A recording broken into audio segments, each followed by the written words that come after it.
اپنی اولادوں کو ترغیب دو، نماز جہاں پڑھتے ہو وہاں نماز کو قائم کرنے والے بنو۔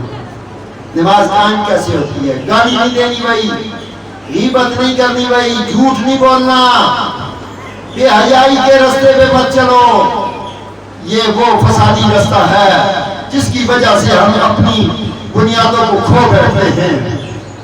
سنت رسول پر رہو، رسول خدا کی تعلیمات کے پابند رہو۔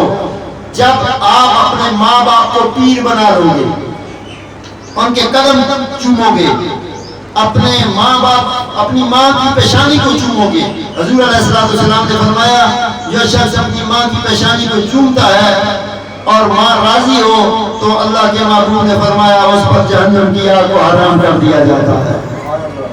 ایمان والو، جو اپنے باپ اور ماں کے چہرے کو دیکھے، ایک صحابی حضور کی بارگاہ میں آئے، کہنے لگے یا رسول اللہ صلی اللہ علیہ وسلم، میں عرض کرنا چاہتا ہوں میرے ماں باپ بوڑھے ہیں۔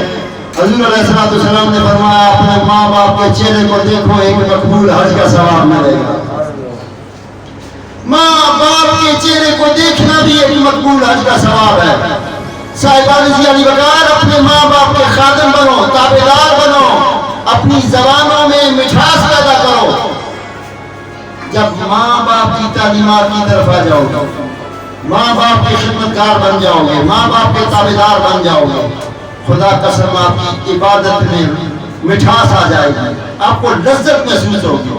ابھی تو مسجد میں مجھے ایک شخص کہنے لگا شاہ جی میں مسجد جاتا ہوں اور وہاں مجھے میرا دل نہیں لگتا، میرا دل کرتا ہے میں اندر سے بھاگوں، اندر سے نکلوں۔ تو پھر میں نے اس کو کہا اللہ کے محبوب نے ایسے تو نہیں فرمایا کہ نمازی مسجد میں ایسے ہوتا ہے جیسے مچھلی پانی میں ہوتی ہے۔ بولو سبحان اللہ، زور سے بولو۔ پھر میں نے کہا بے نمازی مسجد میں ایسے ہوتا ہے جیسے کوئی پرندہ قید کر لیا جائے اور وہ پھڑپھڑاتا ہے، بھاگنے کی کوشش کرتا ہے، باہر نکلنے کی کوشش کرتا ہے۔ جب بندہ اللہ کی رحمت کی اس آغوش میں آ جاتا ہے، وہ 70 ماؤں سے زیادہ پیار کرتا ہے، وہ 70 ماؤں سے زیادہ پیار کرتا ہے، خشوع کے ساتھ، روح کے ساتھ، توجہ کے ساتھ، انکساری کے ساتھ، تابعداری کے ساتھ۔ جب بھی سجدہ کرو تو اپنے سجدے میں یہ کبھی مت بھولو تو کچھ بھی نہیں، تجھے بنانے والا وہی خالق ہے، وہی اللہ ہے۔ بڑے سے بڑا پیر صاحب ہو، بڑے سے بڑا مولوی صاحب ہو، بڑے سے بڑا شاہ صاحب ہو، کوئی ملک صاحب، کوئی خان صاحب، کوئی چودھری صاحب، کوئی وڈیرا صاحب، کوئی کچھ بھی ہے، اس کی طاقت اتنی نہیں۔